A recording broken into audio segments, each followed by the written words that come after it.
Selamat pagi jemaat dan simpatisan sekalian yang saya kasih di dalam nama Tuhan kita Yesus Kristus. Bagaimana kabarnya pagi hari ini? Puji Tuhan, semua dalam keadaan baik dan dalam keadaan sehat. Dan puji Tuhan, kita semua bisa hadir di tempat ini, berbakti, bernyanyi, memuji Tuhan, dan kita akan mendengarkan kebenaran firman Tuhan.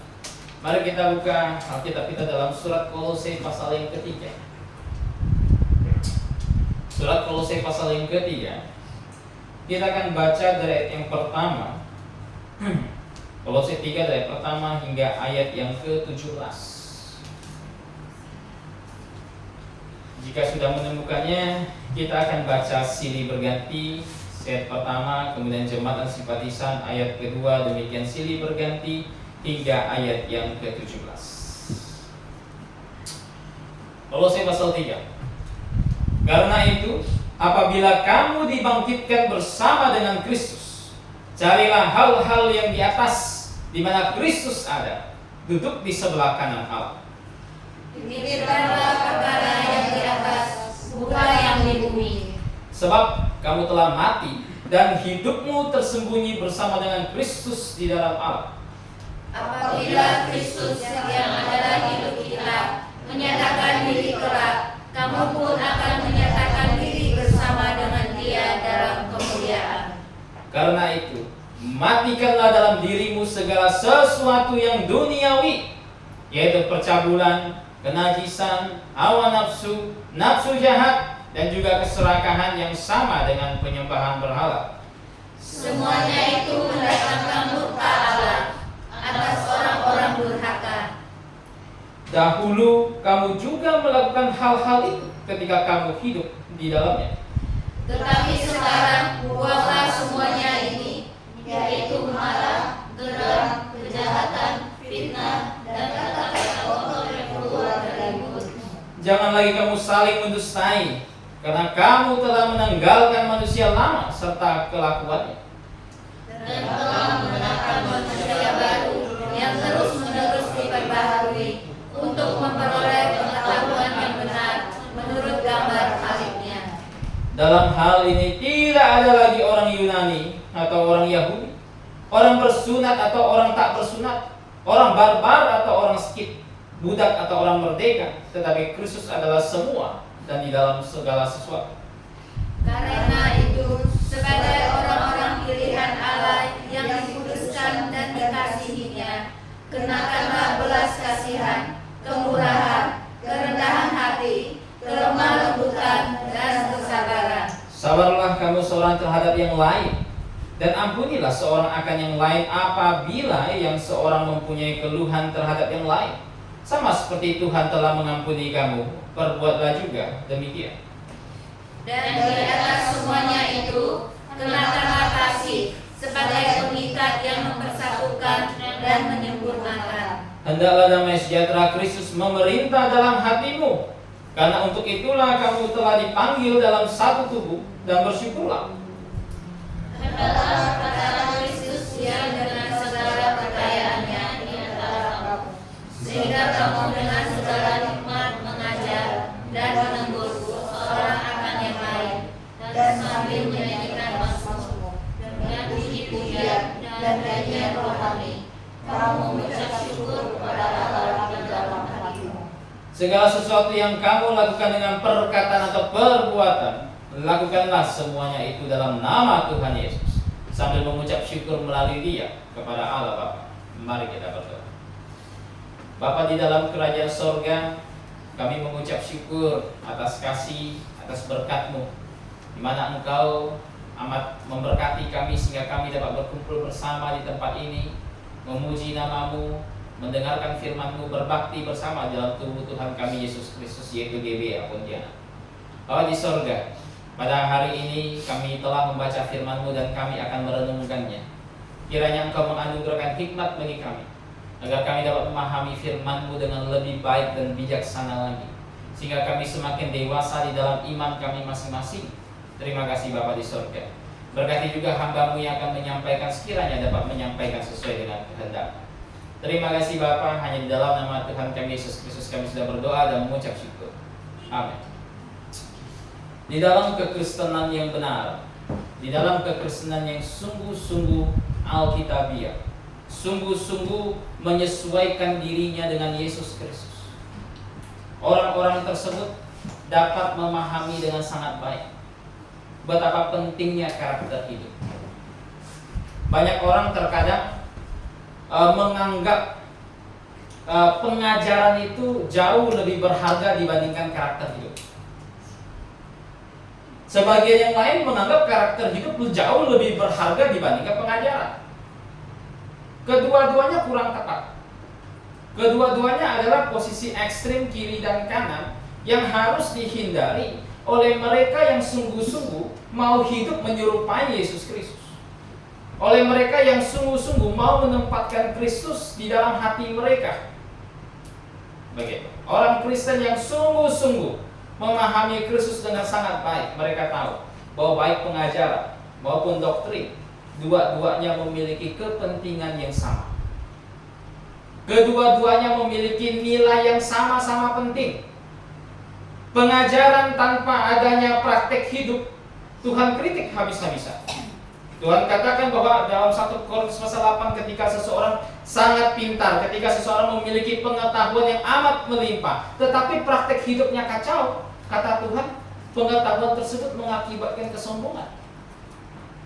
Sebaliknya, orang yang punya praktek hidup yang sangat baik namun tidak memiliki pengajaran yang benar, dikritik Tuhan tidak? Dikritik juga. Tadi barusan dibacakan dalam Roma pasal 10 ayat 1-3. Mereka berusaha membangun kebenarannya sendiri. Mereka tidak mau tunduk kepada kebenaran Allah. Mereka menganggap apa yang mereka lakukan sebagai tonggak dari kebenaran. Mereka menganggap apa yang mereka kerjakan sebagai tonggak dari kebenaran itu sendiri. Tanpa mereka sadari, segala perbuatan mereka ternyata tidak sesuai dengan pengetahuan Tuhan. Dalam Amsal 20 berapa saya lupa? 19 ingat saya, 19. Dikatakan bahwa jiwa tanpa pengetahuan itu sia-sia. Walaupun LAI terjemahkannya kurang tepat. LAI terjemahkannya jadi kerajinan tanpa pengetahuan itu kurang tepat. Gitu. Dari terjemahannya benar adalah jiwa tanpa pengetahuan itu sia-sia. Begitu. Alkitab dengan tegas katakan umatku binasa karena kurang pengetahuan. Jadi baik pengetahuan doktrin maupun karakter hidup, dua-duanya ini seimbang. Ketika kita bertemu dengan orang Kristen yang sangat mengedepankan doktrin namun tidak mengedepankan karakter hidup, mereka menjadi orang-orang yang munafik di dalam praktek hidup kesalehan. Tidak heran Tuhan katakan dalam Matius pasal 5 ayat 13-16, Tuhan katakan apa? Setiap orang percaya itu adalah terang dunia, adalah garam bagi dunia ini. Bagaimana bisa jadi terang dan garam? Ya tentu karena lewat karakter hidup yang didasarkan kepada pengetahuan doktrinal. Makanya sering saya katakan kepada mahasiswa di Remnan itu, segala pengetahuan doktrinal yang diajarkan di kelas itu mempengaruhi praktek hidup, apapun itu. Doktrin keselamatan, doktrin Alkitab, doktrin gereja, doktrin akhir zaman, doktrin malaikat, doktrin iblis bahkan. Semuanya mempengaruhi praktek hidup. Tidak ada satupun doktrin yang tidak mempengaruhi praktek hidup. Jika kita hanya menganggap belajar Alkitab cuma untuk pengetahuan saja di otak, maka mungkin kita telah melakukan kesalahan dalam proses pembelajaran. Dalam Kolose pasal 3, Paulus tekankan ini dengan sangat baik.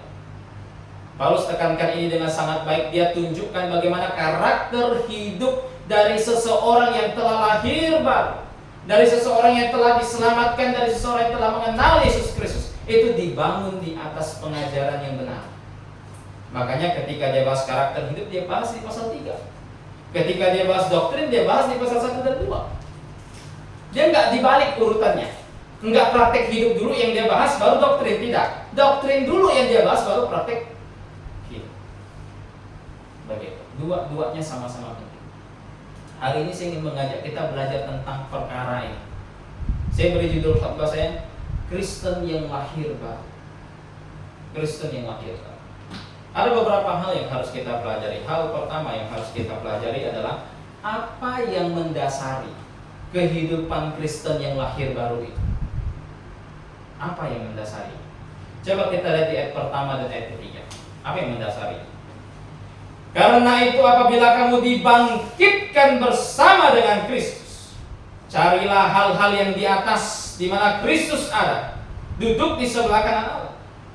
Ayat 3. Sebab kamu telah mati dan hidupmu tersembunyi bersama dengan Kristus di dalam Allah. Apa yang mendasari kehidupan Kristen yang lahir baru? Yang mendasari kehidupan Kristen yang lahir baru adalah keselamatan jiwa kita. Ini yang mendasari. Paulus katakan, kalau di dalam lembaga Alkitab Indonesia ITB 2, karena itu. Saya nggak tahu kok ITB 1. ITB 1 pakai kata jika tidak. Begitu. Kalau pakai jika, berarti nggak ada masalah juga. Begitu. Perhatikan sih, Paulus katakan karena itu. Jika. Ini satu kata yang menunjukkan posisi manusia itu. Posisi manusia. Karena di dunia ini posisi manusia itu secara umum dua. Selamat, tidak selamat. Itu saja. Jika kita selamat, apa yang mengakibatkan kita selamat? Jika kita tidak selamat, kenapa kita bisa tidak selamat? Posisinya hanya dua. Disimpulkan oleh Paulus dengan kata karena itu. Begitu. Karena itu. Begitu. Jadi dunia ini hanya dua aja. Selamat, tidak selamat. Bagi mereka yang tidak selamat, mereka adalah orang-orang yang menolak Yesus Kristus sebagai Tuhan dan Juru Selamat mereka. Mereka adalah orang-orang yang menolak solusi dari keselamatan Tuhan, di mana Tuhan katakan bahwa semua orang mesti bertobat dan percaya kepada Kristus yang telah bangkit dari antara orang mati. Mereka adalah orang-orang yang merasa dosa yang mereka lakukan itu dapat mereka selesaikan, dapat mereka bereskan dengan kemampuan mereka sendiri. Bisa jadi mereka adalah orang-orang yang beranggapan bahwa dosa itu tidak begitu berbahaya bagi mereka. Di dalam Alkitab ditegaskan dengan sangat tegas, tidak ada kerancuan di dalamnya, bahwa dosa itu punya dampak yang sangat besar. Dosa mempunyai dampak yang menghancurkan. Kita sudah belajar minggu lalu kalau masih ingat. Dosa bisa menghancurkan tubuh Tuhan, bisa menghancurkan gereja Tuhan. Dosa yang sama juga bisa menghancurkan kehidupan personal demi personal jika tidak dibereskan. Tidak ada orang di muka bumi ini yang bisa bereskan itu dengan usaha mereka. Tidak ada. Sering saya katakan, tidak ada satupun orang yang bisa bereskan kesalahan dia dengan usaha dia. Tidak ada. Kesalahan harus dibereskan dengan hukuman apapun itu. Entah kesalahan yang kamu perbuat di depan umum, bahkan kesalahan yang orang lain tidak ketahui, cuma kamu sendiri yang tahu, itu pun kamu harus bereskan. Lewat apa? Penghukuman. Dosa apa? Sekecil apapun, saudara. Bohong satu kali saja diadili sama Tuhan. Tuhan katakan bahwa segala perbuatan manusia itu dicatat di dalam satu kitab yang disebut sebagai kitab perbuatan. Dan kitab tersebut juga menjadi kitab yang digunakan Tuhan sebagai landasan untuk menghakimi manusia. Manusia bisa lupa dia lakukan apa. Manusia bisa lupa dia melakukan apa pada hari ini. Bahkan bisa ngerasa nggak salah lakukan itu. Coba pikir, 1 minggu yang lalu, 1 minggu penuh, apa saja yang sudah diperbuat, itu banyak hal kita lupakan begitu. Kalau semuanya ingat sampai umur 20 tahun, ingat apa yang diperbuat dari umur 1 sampai 20 tahun, meledak itu otak. Otak kita cuma sebesar apa kan begitu. Ada bagian-bagian yang kita lupakan, tapi Tuhan tidak pernah lupakan itu semua. Dia catat tindakan pertindakan kita, dosa per dosa kita, yang kita lakukan dalam hati, yang kita lakukan dengan nyata, yang kita sembunyikan dari semua orang sekalipun, Tuhan catat. Dan Tuhan akan adili. Dan yang paling parahnya lagi, yang layak membuat mereka tuh masuk ke neraka bukan hanya karena dosa yang mereka perbuat apa yang buat mereka sangat layak masuk neraka. Mereka menolak solusi dari Tuhan. Ini yang paling parah. Dosa yang mereka perbuat saja sudah cukup kok lemparkan mereka ke neraka. Tapi mereka buat dosa yang lebih besar lagi, yaitu mereka menolak solusi dari Tuhan. Solusi dari Tuhan apa? Dia kirim juru selamat. untuk menggantikan umat manusia dihukumkan. Untuk mati dihukumkan, namun tidak hanya berhenti sampai mati, tapi untuk bangkit dari antara orang. Mereka tolak itu, bayangkan. Pribadi yang sangat mengasihi mereka yang telah bersalah terhadap dia ini, memberikan solusi yang tiada tandingannya namun ditolak. Ini kalau ibarat kata dikasih hati minta jantung. Seberapa layak mereka masuk neraka? Sangat layak. Sangat layak. Tapi berbeda bagi sebagian orang yang disebutkan Paulus dalam Kolose pasal 3. Jika katanya, atau karena itu, apabila kita telah dibangkitkan bersama dengan Kristus. Ini adalah orang-orang yang menerima solusi tersebut,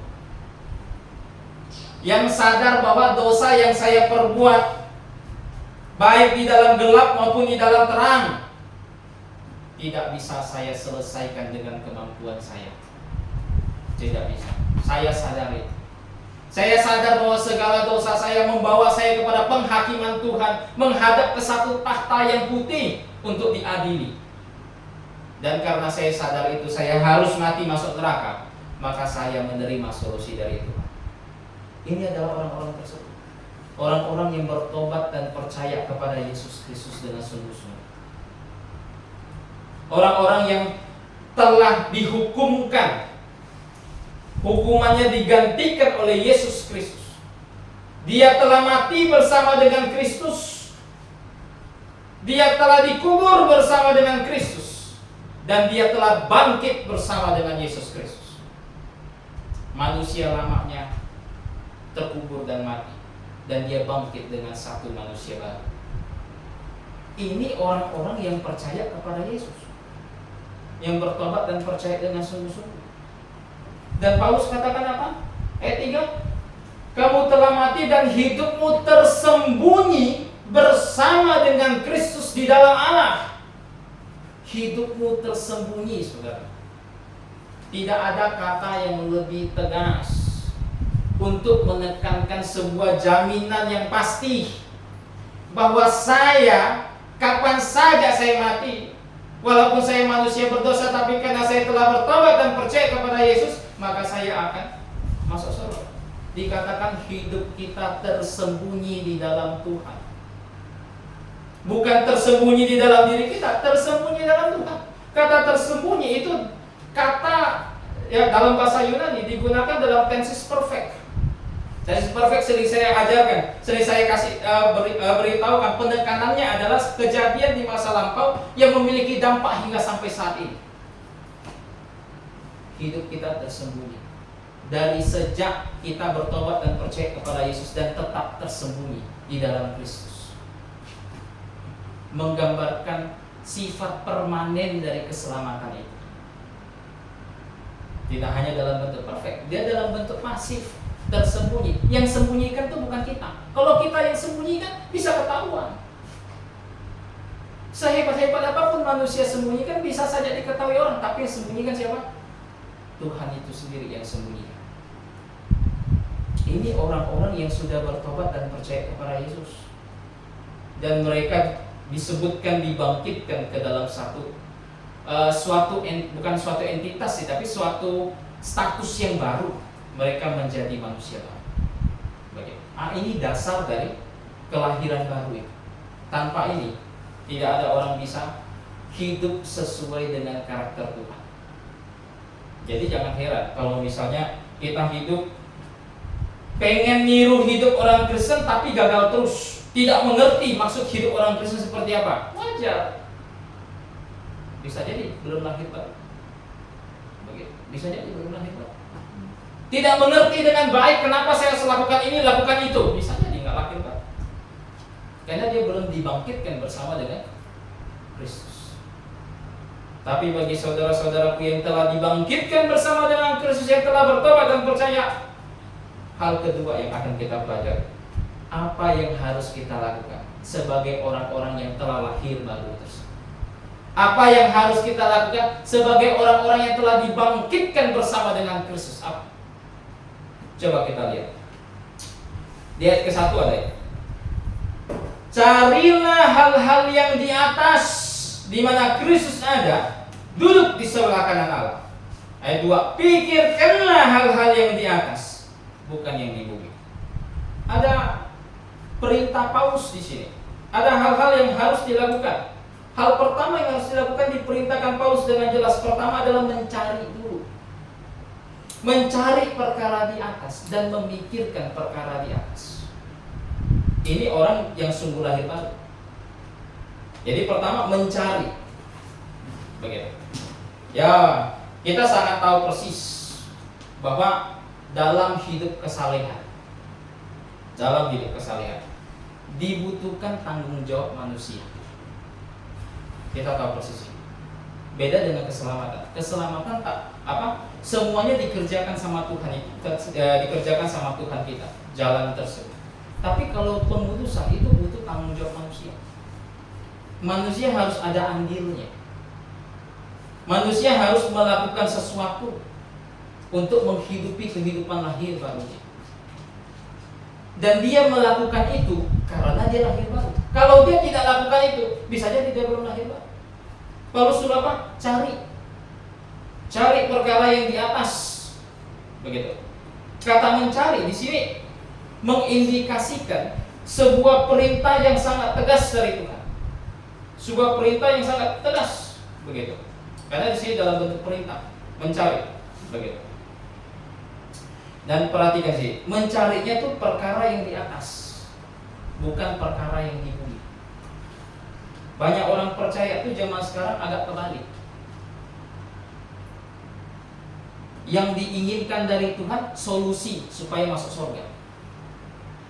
Tapi ketika sudah menerima solusi tersebut, Tuhan suruh cari perkara yang bukan di bumi, dia tidak mau. Dia maunya di bumi saja dicari. Karena dia ngerasa bahwa saya hidupnya di bumi. Fokus utama saya adalah perkara yang di bumi. Perkara yang di atas saya nggak ngerti itu. Begitu. Perkara yang di atas apa itu? Itu sesuatu yang nggak terlihat. Begitu. Yang saya mau kerjakan adalah apa yang terlihat saja di depan mata saya ini. Banyak orang Kristen itu agak kebalik. Tanpa mereka sadari, segala perkara di bumi ini semuanya hanya berisikan keinginan daging dan keinginan mata. Banyak orang Kristen tidak sadar ini, akhirnya menjadikan ini sebagai satu-satunya tujuan hidup mereka. Walaupun kalau ditanya 4 mata, tujuan hidup apa? Melayani Tuhan. Wah, mantap sih. Tapi praktek hidupnya tidak. Yang dikejar hanya segala sesuatu yang ada di bumi. Anda bisa ukur, kita bisa ukur apa yang kita lakukan, apa fokus utama kita. Apakah yang di bumi atau yang di atas?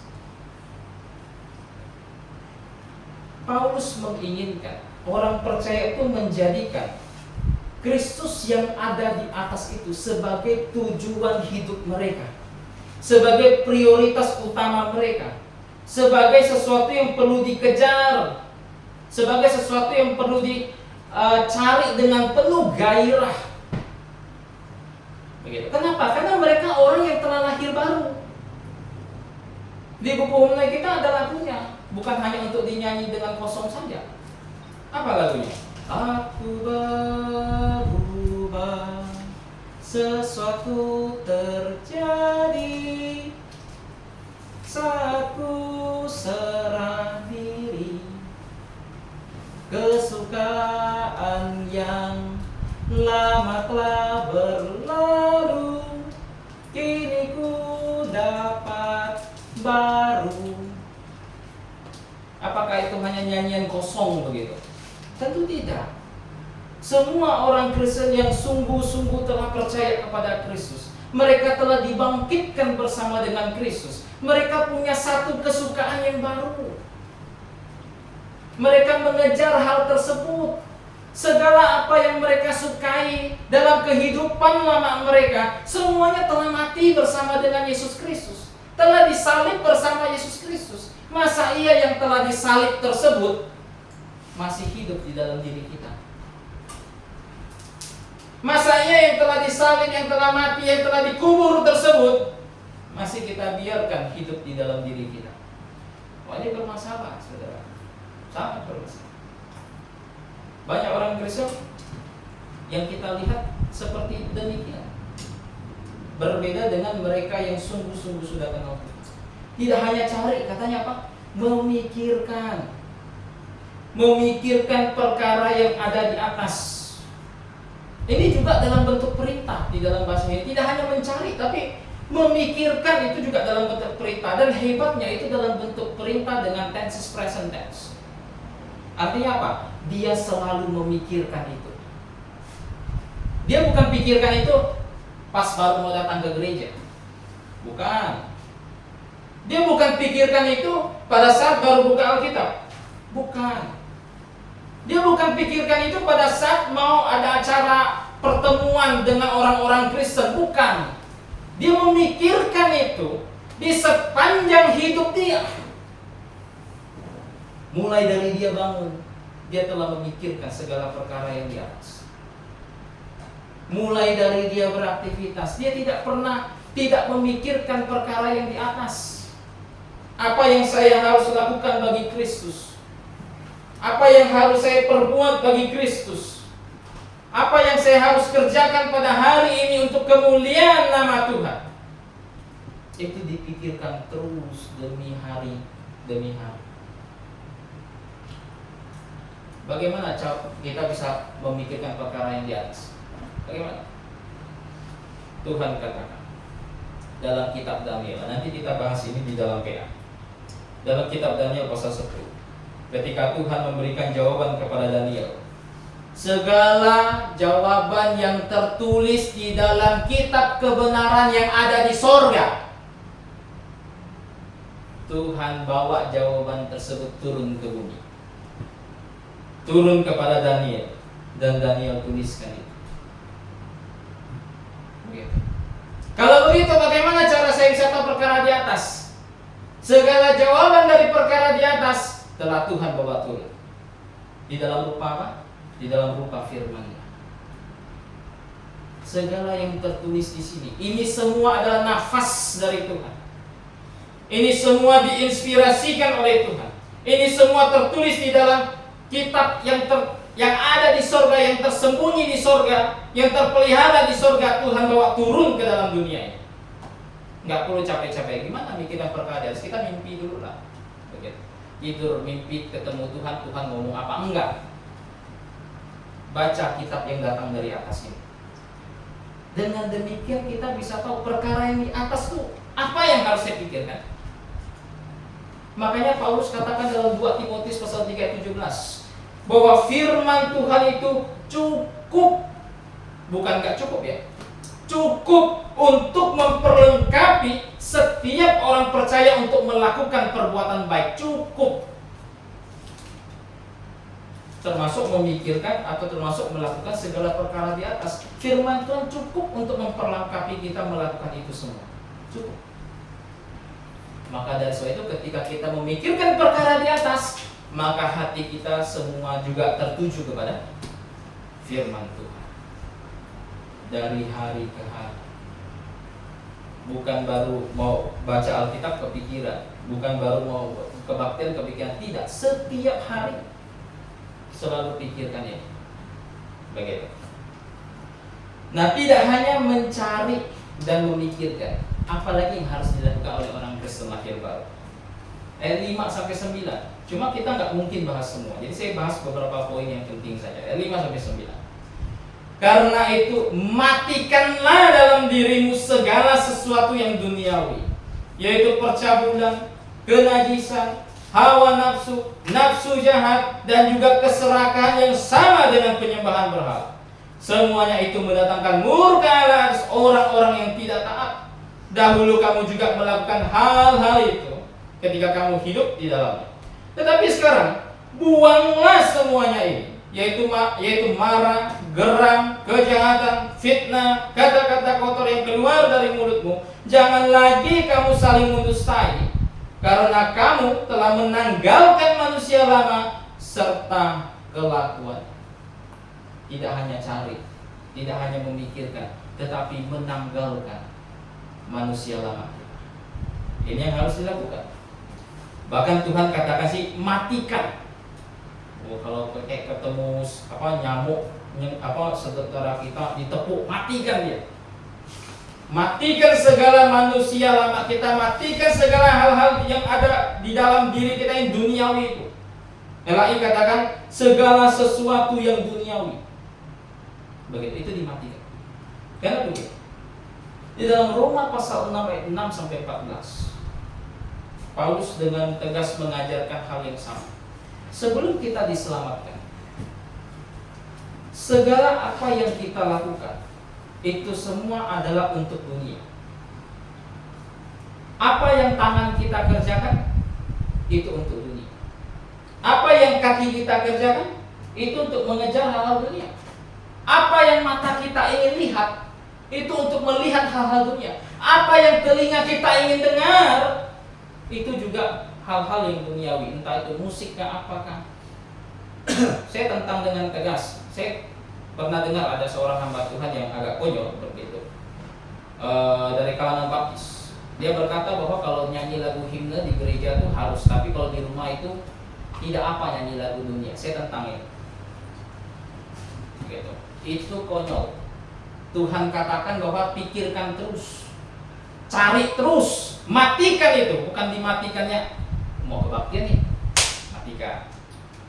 Pas sudah pulang ke rumah, hidupin lagi. Bukan. Saya tentang dengan tegas itu. Segala sesuatu sebelum kita diselamatkan, kita hanya kejar dunia saja.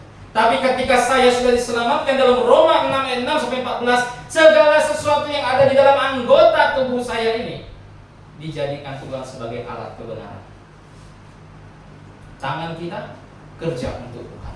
Kaki kita kerja untuk Tuhan. Mata kita kerja untuk Tuhan. Telinga kita mendengarkan apa yang Tuhan mau. Dengan cara apa? Tanggalkan manusia lama tersebut. Kenapa Paulus pakai istilah tanggalkan, saudara? Karena ketika saya sudah diselamatkan, sekalipun tubuh saya yang pendek ini tidak Tuhan ubah langsung jadi sebuah tubuh yang mulia. Setiap orang yang sudah diselamatkan tidak mungkin pernah mengalami sebuah pengalaman yang tiba-tiba kayak habis diselamatkan tuh langsung turun cahaya putih gitu ke atas kepala dia, malaikat turun bulu-bulu, burung turun warna. Enggak ada macam begitu. Saya sudah diselamatkan, sekalipun Tuhan melahirbarukan, mengubah hidup saya secara rohani, hati saya jadi hati yang baru, tetapi tubuh saya masih tubuh lama. Tubuh lama yang memiliki kemampuan untuk melakukan segala macam dosa. Tubuh lama yang punya keinginannya untuk mengejar hal-hal dunia. Semua saya miliki. Makanya Paulus apa? Tanggalkan. Seperti menanggalkan baju, ditanggalkan. Habis tanggalkan jangan dipakai lagi. Begitu. Ini yang Paulus mau.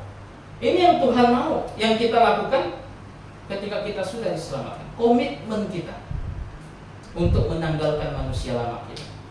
Tentu komitmen kita ini bukan sebuah sebuah obat yang membuat kita kebal untuk melakukan dosa, tidak. Begitu. Tapi komitmen kita mungkin dapat melindungi kita dari segala langkah kita ke arah dosa.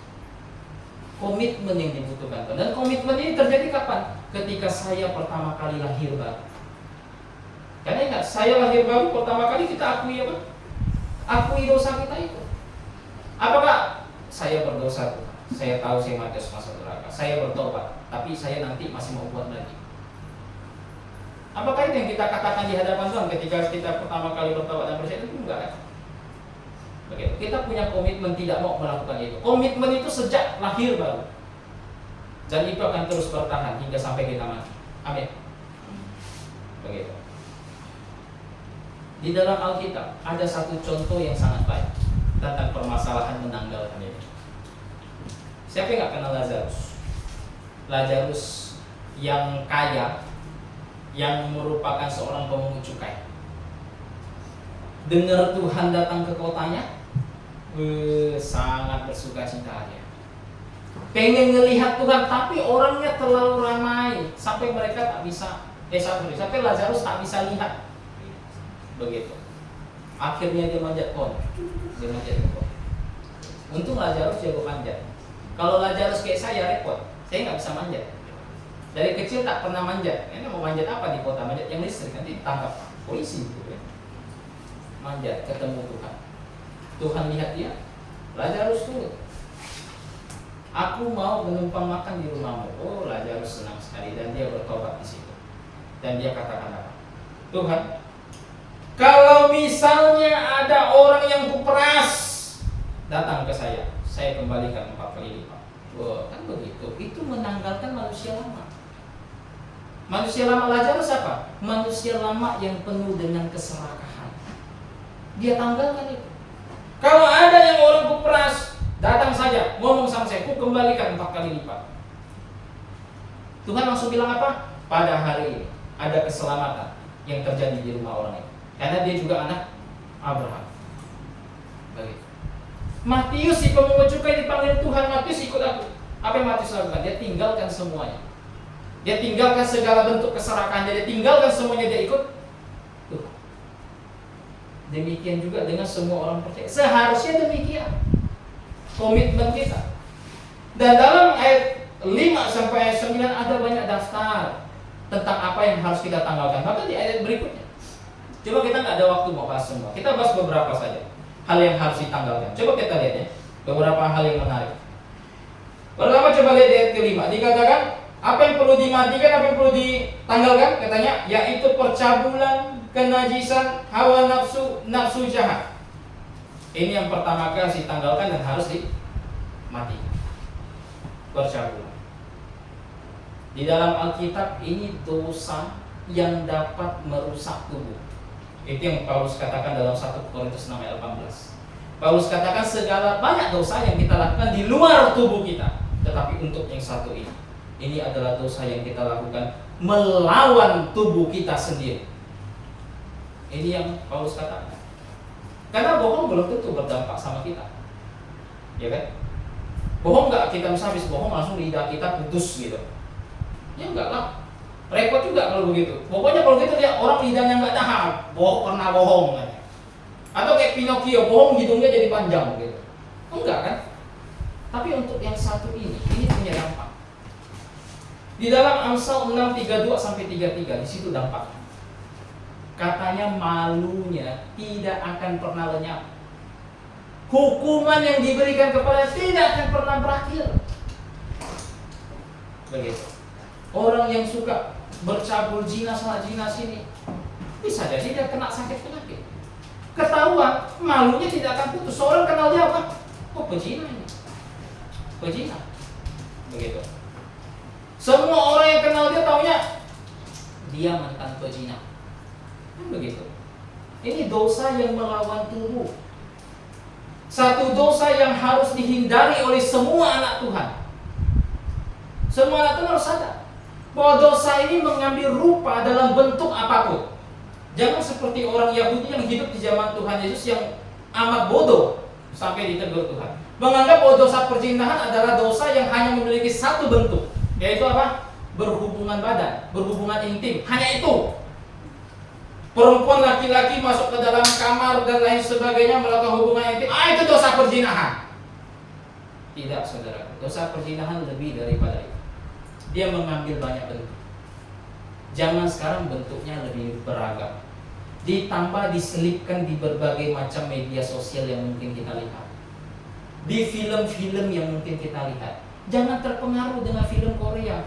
Pacaran-pacaran, ciuman. Itu bagian perzinahan. Banyak orang Kristen mikir apa? Bukan hanya orang Kristen, orang dunia. Ya pacaran, gandengan tangan, peluk-pelukan, itu kan normal zaman sekarang. Kita kan nggak di zaman tahun 70-an, zaman bapak saya begitu. Pacaran surat-suratan begitu kan. Jauh-jauh jaraknya malu-malu. Sekarang sudah beda. Tahun 2024, bentar lagi 2025. Tidak, saudara. Prinsip moral dari dulu sampai sekarang itu sama. Pegangan tangan, peluk-pelukan, itu sudah mengarah ke arah sana. Dan itu dosa di hadapan Tuhan. Itu dosa. Tuhan katakan dalam 1 Korintus pasal 7. Walaupun lembaga Alkitab Indonesia salah terjemahan, Coba kita lihat ya. LAI salah terjemahan itu. 1 Korintus 7 ayat 1 dikatakan begini. Dan sekarang tentang hal-hal yang kamu tuliskan kepadaku adalah baik bagi laki-laki kalau ia tidak kawin. LAI terjemahkan kalau ia tidak kawin. Orang Katolik senang. Lihat itu. Baik bagi laki-laki kalau tidak kawin. Makanya pastor kami nggak kawin. Paus kami nggak kawin. Itu salah terjemahan. Terjemahan yang benar adalah laki-laki tidak boleh menyentuh wanita. Nyentuh yang dimaksud apa? Nyentuh yang dimaksud tentu bukan salaman. Nyentuh yang dimaksud itu di pasal 7, satu pasal konteksnya adalah berzina. Menyentuh untuk membangkitkan gairah, menyentuh untuk melakukan hal-hal yang tidak benar, yang seharusnya tidak boleh kita lakukan selama kita dalam hubungan yang tidak punya status yang mengikat. Itu salah di hadapan Tuhan. Itu bagian dari dosa yang akan mengarah pada berzina. Itu salah. Jadi jangan berpikir saya sih nggak sampai lah masuk kamar dengan pacar saya. Kamu pelukan, sudah salah di hadapan Tuhan. Betapa saleh tuntutan Tuhan, betapa kudus tuntutan Tuhan. Orang baptis yang konservatif, yang betul-betul percaya Alkitab tanpa salah dan patut, ini menjadi satu budaya bagi mereka. Mengajar dan mendidik semua anak muda untuk menjaga kesucian dan kesalehan tersebut. Saudara, kita semua orang baptis, amin. Kita punya rangkaian leluhur iman, jejak darah kita bisa telusuri. Dan kita bangga sebagai orang baptis. Kita punya leluhur iman yang mempraktikkan hal tersebut. Kita pun sama. Kita juga praktikkan hal tersebut. Biar keturunan berikutnya juga tahu persis. Dan punya kebanggaan sebagai orang baptis. Begitu. Jadi ini dosa yang mengambil rupa dalam banyak bentuk. Makanya Tuhan katakan kepada semua manusia yang dapat dengan mudah jatuh ke dalam dosa tersebut untuk melakukan apa? Tuhan kasih tahu sederhana saja dalam 1 Korintus pasal 7. Nikah bagi yang tidak bisa membendung hasrat dosa tersebut. Atau cara lain yang Yesus praktekkan, lari dari perzinahan. Ini yang harus dilakukan. Ini yang harus ditanggalkan dan dimatikan. Begitu. Dan tidak hanya perzinahan. Ayat kelima dikatakan mana itu? Keserakahan yang sama dengan penyembahan berhala. Kok bisa keserakahan disamakan dengan menyembah berhala? Ya kan? Keserakahan sendiri ada disebutkan dalam hukum Taurat, dalam Keluaran 20:17. Jangan mengingini milik sesamamu. Mengingini milik sesamamu itu serakah. Begitu. Mengingini sesuatu yang bukan milik kita dan kita ingin peroleh itu dengan berbagai macam cara yang buruk, itu serakah namanya. Tidak mengucap syukur atas apa yang kita punyai, tapi lebih menginginkan milik tetangga. Kata orang apa? Rumput tetangga lebih hijau, itu serakah. Tapi katanya apa? Serakah sama dengan nyembah berhala. Kok bisa? Di sini Paulus ingin mengajarkan satu hal penting, bahwa melanggar satu hukum Taurat itu sama dengan melanggar seluruh hukum Taurat. Kenapa? Karena hukum Taurat saling mengikat. Walaupun seolah-olah ya, hukum yang satu dengan hukum yang lain nggak ada hubungan. Walaupun seolah-olah tidak ada hubungan, tapi melanggar satu sudah melanggar semua. Melanggar hukum jangan mengingini milik sesamamu juga sudah melanggar hukum yang pertama, yaitu apa? Jangan ada padamu Allah yang lain. Juga melanggar hukum tersebut. Karena begitu, ketika kita serakah, maka kita menempatkan sesuatu menjadi lebih penting dibandingkan Tuhan. Ketika kita serakah terhadap harta, kita menempatkan itu lebih penting dari Tuhan. Kita kejar itu habis-habisan. Karena namanya serakah pasti akan kejar itu. Begitu. Ini nafsu yang tidak akan pernah habis untuk dikejar, tidak akan pernah terpuaskan. Kita tempatkan itu lebih otoritas dibandingkan Tuhan dalam hidup. Ketika saya menempatkan itu lebih tinggi daripada Tuhan dalam hidup saya, berarti itu adalah berhala. Jadi serakah sama dengan penyembahan kepada berhala. Dampaknya besar nggak? Oh, dampaknya besar. Siapa yang tahu kisah Akan? Ketika Israel menyerang tanah Kanaan dan kebetulan serang kota Ai. Kota Ai dibandingkan kota Yeriko, ya Yeriko lebih besar lah. Begitu. Ai mah nggak seberapa. Sampai orang Israel aja bilang, udahlah Yosua, nggak usah putus semua kita pergi ke sana. Capek bangsa kita, putus saja sedikit. 3.000 orang cukup kok untuk taklukkan Ai. Kotanya lebih kecil, tapi Israel kalah melawan Ai. Padahal sebelumnya menang melawan Yeriko. Kok bisa? Karena di tengah-tengah mereka ada satu orang yang buat dosa, yang namanya Akhan. Tuhan sudah perintahkan, ketika taklukkan bangsa di Kanaan, semua harta dan lain sebagainya itu harus dikhususkan. Enggak boleh dijarah, dijadikan milik pribadi, tak boleh. Nah Akhan, karena keserakahan dia, melihat emas timbang-timbang, wah berat juga emas nih, dia simpan. Melihat jubah-jubah yang bagus-bagus, bagus ini, dia simpan. Lihat perak banyak sekali bergelimpangan, dia ambil, dia simpan ke dalam perkemahan dia. Alhasil apa? Tuhan pergi dari Israel. Israel perang melawan Ai, Israel kalah. Yosua menangis, robek baju, kemudian berseru kepada Tuhan. Tuhan kasih tahu, ada satu orang yang buat dosa. Akhirnya ditemukanlah Akhan yang buat dosa. Tuh, kesalahan punya dampak besar sebenarnya. Begitu. Dampaknya bahkan bisa mempengaruhi lingkungan kita. Begitu. Ini harus dimatikan, ini harus ditanggalkan sebagai orang yang telah lahir baru. Jangan sampai keserakahan kita merusak kebutuhan kita Yesus Kristus. Begitu. Nah kemudian masih banyak mau saya bahas, tetapi kita lihat apa lagi yang harus kita lakukan sebagai orang yang telah lahir baru. Tidak hanya kita menanggalkan, tetapi di ayat ke-10 dan 11, sebenarnya 10 sampai 17, tapi kita baca singkat ayat 10 dan 11. Dikatakan, dan telah mengenakan manusia baru yang terus-menerus diperbaharui untuk memperoleh pengetahuan yang benar menurut gambar penciptanya. Dalam hal ini tidak ada lagi orang Yunani atau orang Yahudi, orang bersunat, orang tak bersunat, orang barbar, orang skit, budak, orang merdeka, tetapi Kristus adalah semua dan di dalam segala sesuatu. Hal terakhir yang kita pelajari, apa yang harus kita lakukan? Yaitu mengenakan manusia baru. Maka sudah tanggalkan manusia lama, manusia barunya dikenakan.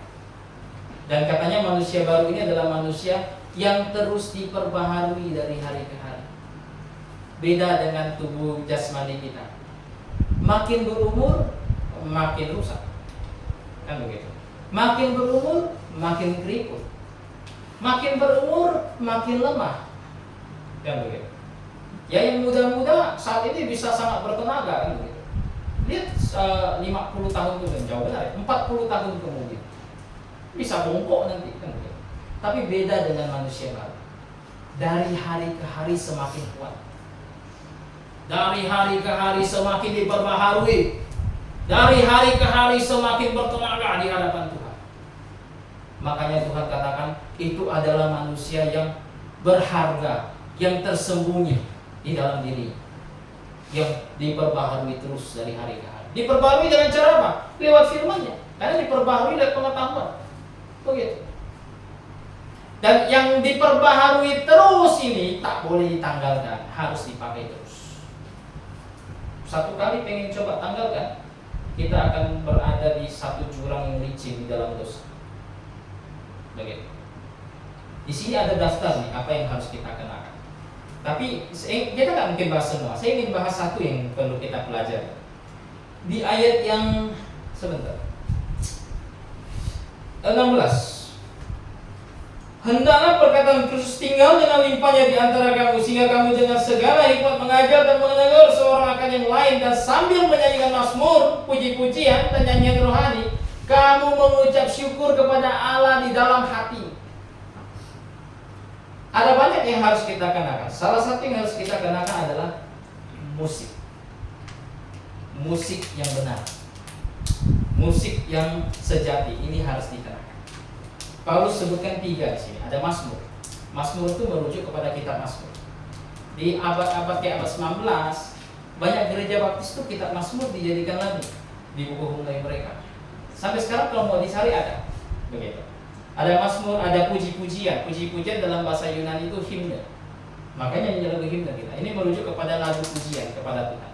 Dan ada nyanyian rohani. Nyanyian yang memiliki kualitas dan sifat yang rohani. Paulus daftarkan 3. Dan kalau ada yang rohani berarti ada yang apa? Duniawi. Kan gitu. Yang duniawi sih tanggal. Yang rohani ini harus dikenakan. Itulah sebabnya di gereja kita hanya menyanyi lagu himne saja. Itu pun lagu himne perlu disortir baik-baik. Karena banyak di dunia ini banyak himne yang kacau-kacau juga. Mentang-mentang himne tulisannya langsung diterima, jangan begitu. Periksa dulu. Periksa apa? Siapa yang nulis lagu ini? Orang lahir baru nggak? Kalau orang nggak lahir baru, bagaimana bisa pengajaran? Bagaimana bisa perkataan Kristus tinggal di dalam kita lewat lagu tersebut? Sedangkan dia nggak lahir baru. Lahir baru nggak yang nulis ini? Yang nulis ini pengajarannya bagus nggak? Hal-hal seperti ini perlu diperhatikan. Makanya terbungkuslah di situ berapa 400-an lalu. Walaupun ada 1-2 yang pernah saya kritik dan akhirnya diterima kritik tersebut. Begitu. Dan rencana kedepannya kalau ada buku himne baru lagu tersebut tidak dimasukkan. Salah satunya tuh yang pernah saya kasih tahu di sini himne Perang Republik, tahu? Glory, glory, haleluya. Itu lagu kita tidak nyanyikan. Kenapa? Walaupun himne, tetapi yang nulis itu orang tidak lahir baru. Yang nulis itu adalah orang yang tidak percaya Yesus adalah Tuhan. Begitu. Yang nulis itu adalah orang yang tidak percaya Yesus adalah Tuhan. Kita percaya Yesus Tuhan ya? Ngapain kita nyanyi lagu dari orang yang tidak percaya Yesus adalah Tuhan? Begitu. Salah satu yang saya kritik. Begitu. Dan walaupun lagu himne itu bagus-bagus benar-benar semua, kita harus kenakan. Cara kita menyanyi pun harus dikenakan.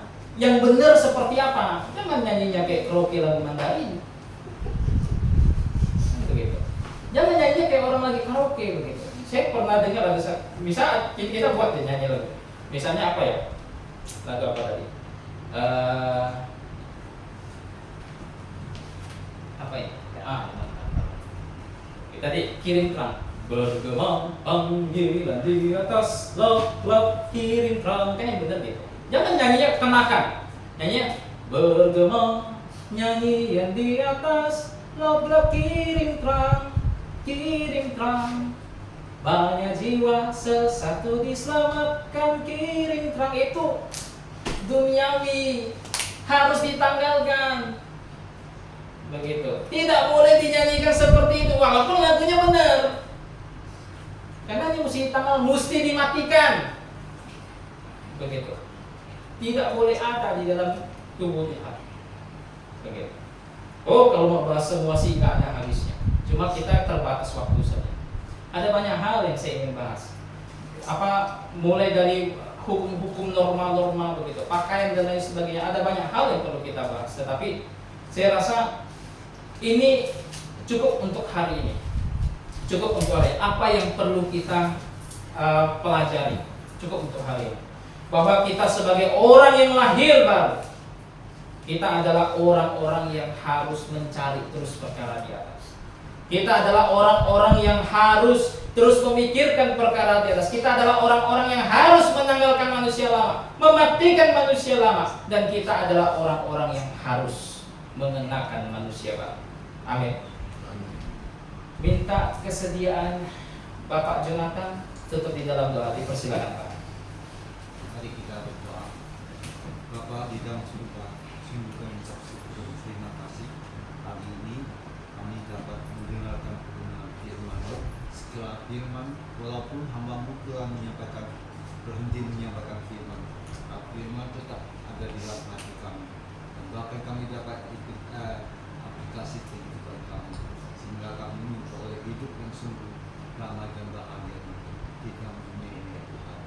Tuhan, berkatilah hamba-Mu yang telah menyampaikan sesuai dengan firman yang tadi kami baca. Terpuji nama-Mu Tuhan. Acara selanjutnya kami serahkan hanya di dalam nama Yesus Kristus, kami ucap syukur dan berdoa. Amin.